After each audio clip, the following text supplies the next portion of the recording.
Tinambakan ng mga kababayan ng napakaraming projects ng ating Pangulong Bongbong Marcos yung Mindanao. Masyado ng ginalingan po ng ating Pangulo. Tingnan ninyo po ito. Northern Mindanao to benefit from 440 infrastructure projects, sabi po ng ating Pangulong Bongbong Marcos. Walang ganyan mga kababayan ng previous administration. Kahit yung presidente from Mindanao, pero hindi nakadala ng ganyang karami mga kababayan na projects para sa mga Mindanawans. Kaya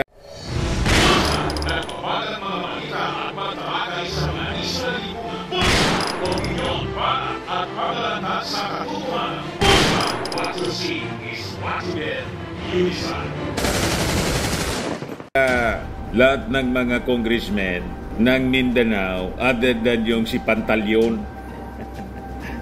at saka siyempre si Pulong, ilan na lang ba ang natira kay digong mga kababayan na congressmen sa Mindanao? Para sila na lang yata. Naubos na. Pati mga local officials, gobernador, mayor, wala nang natira mga kababayan sa PDP. Lahat na sumama kay Martin Romualdez at sa ating Pangulong BBM.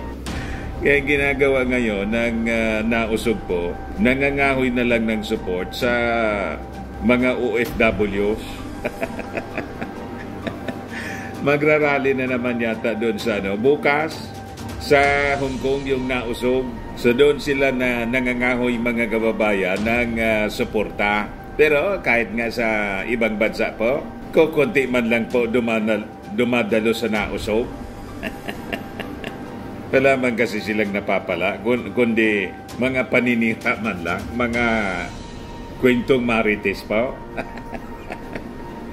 Ito ang mga projects po na kailangan ng ating mga mamamayan. So sabi dito sa report ng Manila Bulletin, a total of 440 infrastructure projects worth 27.62 billion pesos are currently being pegged for Northern Mindanao to help in developing the region's agricultural productivity, sabi po ng ating Pangulong Bongbong.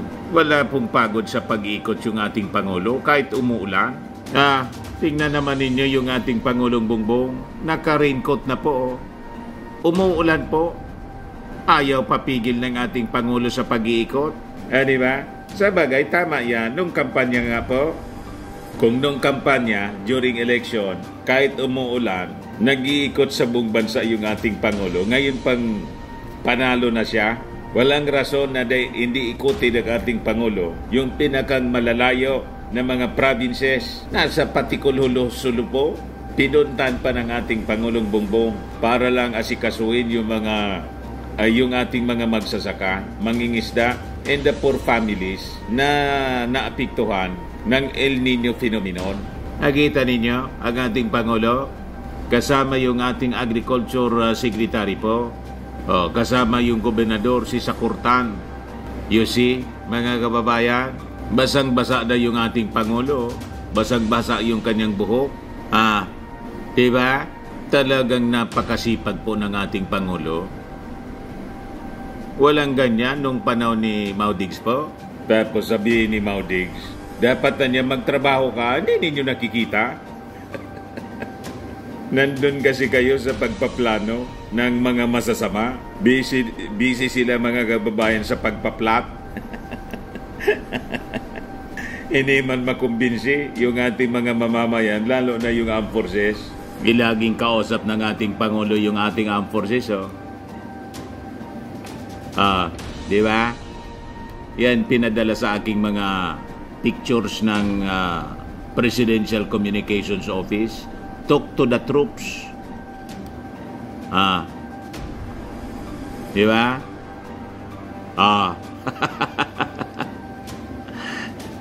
Kasama si DND Secretary Gibo Teodoro, kausap yung ating mga kasundaluhan. Magandaan niya kayo. Talk to the troops. Talk to the troops. Yan. Kinausap ng ating Pangulo yung ating mga sundalo na laging magbantay. Be vigilant niya. Lalo dito sa issue ng West Philippine Sea. Kasi grabe ang infiltration ng mga Chinese. Ibigay sa inyo yung full story ng balitang yan. Click subscribe muna dito sa ating YouTube channel. And hit the notification bell para lagi po kayong updated sa mga kaganapan dito sa ating bansa. Like and share na rin po ninyo ang ating video. At huwag na rin po ninyo na skip yung ating mga commercial ads para tuloy-tuloy lang ang pag-unlad ng Bagong Pilipinas. Sa mga nagana po ng malinis and spacious fitness gym, pumunta lang po kayo sa aming Colossal Fitness Gym.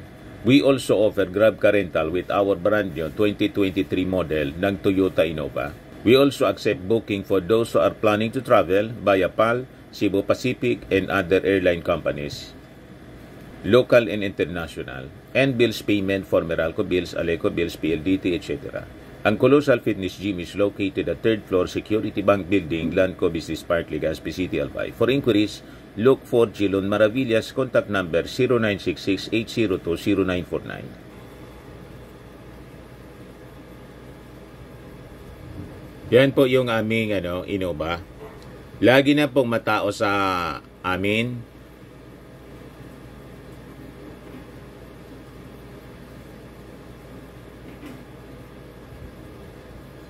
Yan po mga bagong clients namin. Napakaganda at colorful at napakalinis ng aming gym po. Pati mga foreigners po pumupunta sa amin, mga British tourist po sila dito sa Legazpi. Na-set up na rin po yung aming mga brand new gym equipment.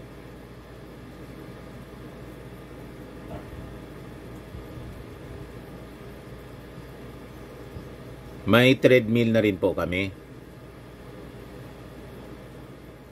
Ito naman po yung bago naming product na binibenta online.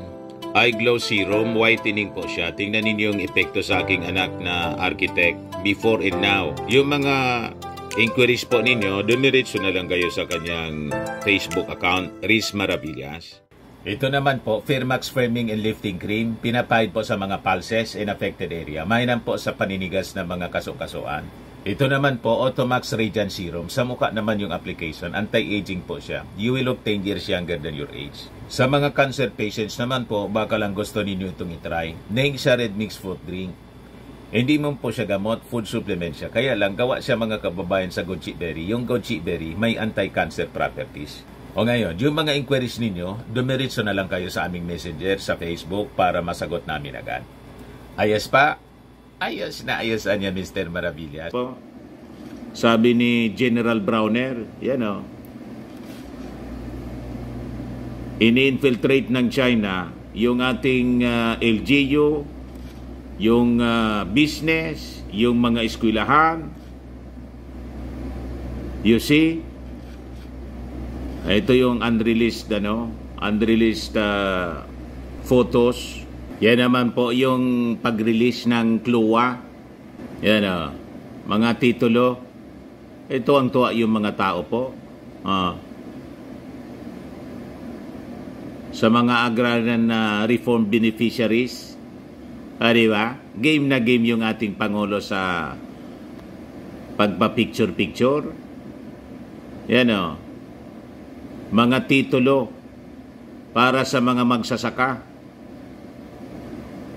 Tinupad ng ating Pangulo yung sinimula ng kanyang tatay, yung agrarian reform. Ito yung mga gamit naman po sa pagsasaka.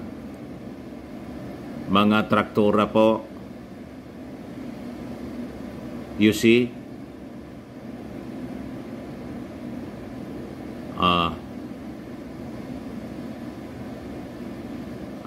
Rice mill yata ito. Portable rice mill. Ito, tuwang-tuwa to. Naka-wheelchair na lang siya. Kaya iyak ng iyak ito mga kababayan, alam ninyo. Kasi ngayon lang niya, ngayon lang natupad yung kanilang matagal ng pangarap.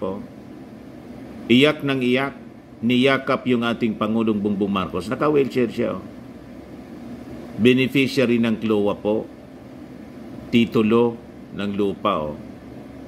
Dalagang niyaka po ng ating Pangulo. You see? Grabing tuwa po ng ating mga mamamayan. Kita ninyo, mga kababayan. Maraming salamat sa Presidential Communications Office. Ito yung mga unreleased photos. Nirelease sa atin po. Ang dami-dami. Yan ang ating Pangulong Bongbong. Yan. Diba?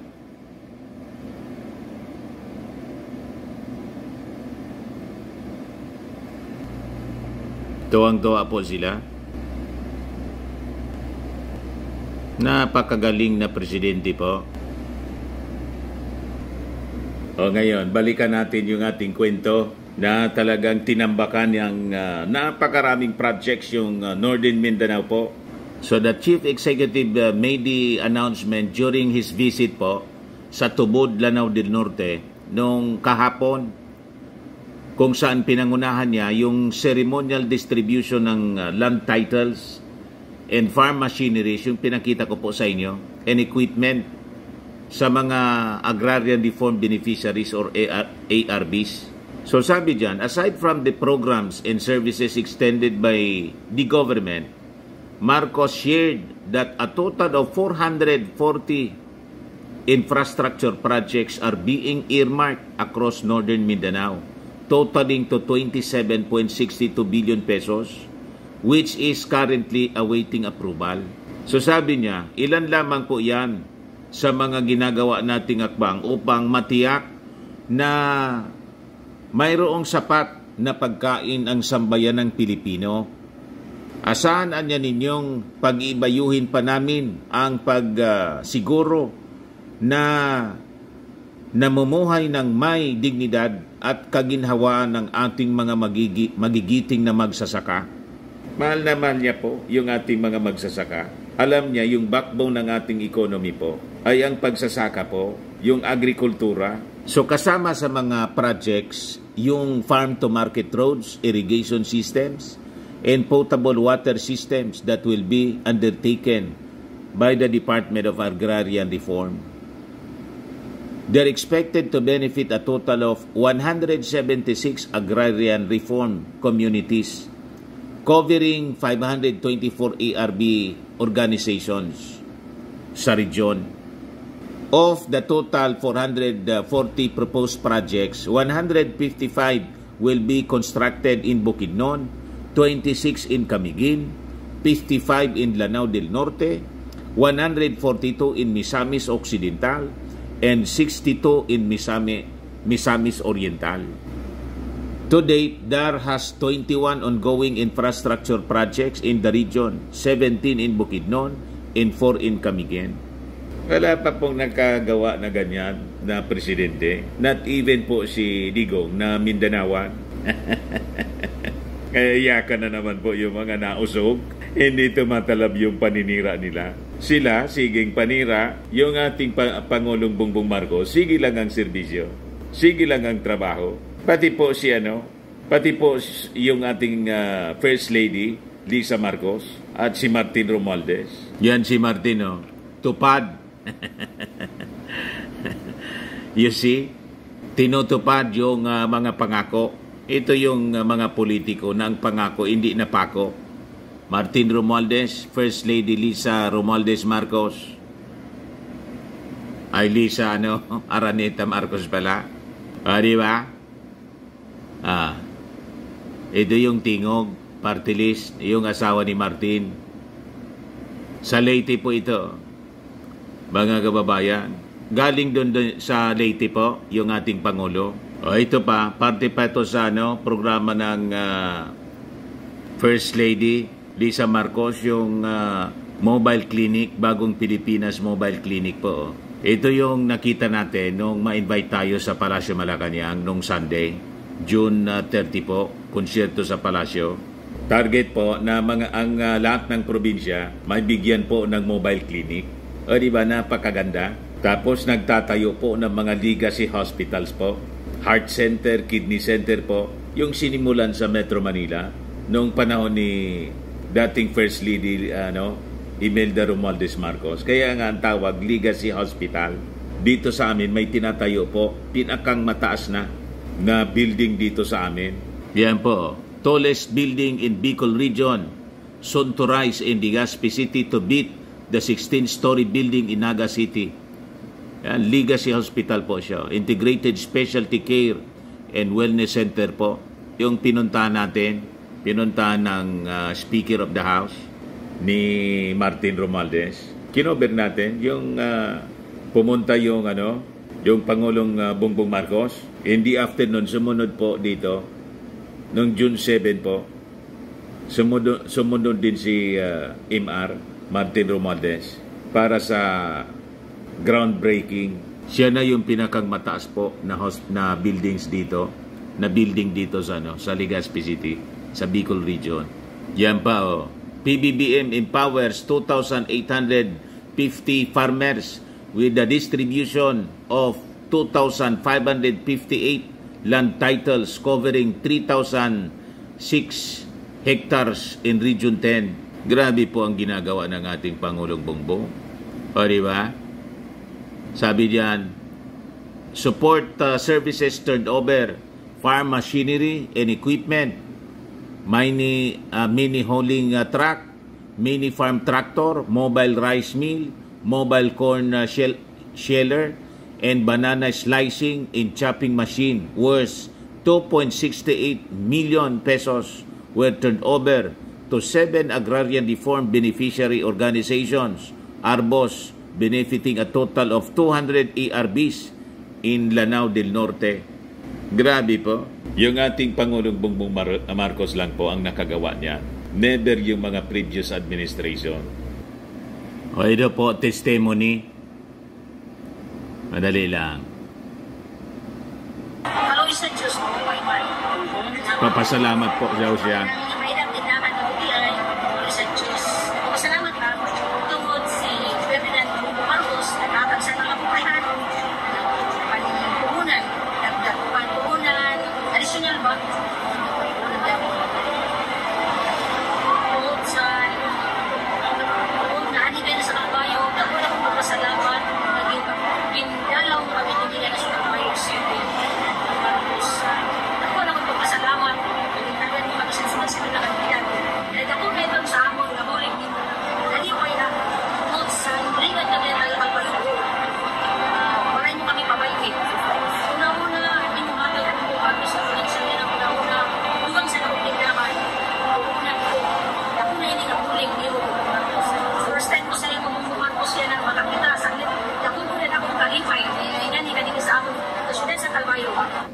Those are real people, mga kababayan, na nagsasabi na talagang tuwang-tuwa sila sa tulong na binibigay ng ating Pangulong Bongbong Marcos sa kanila.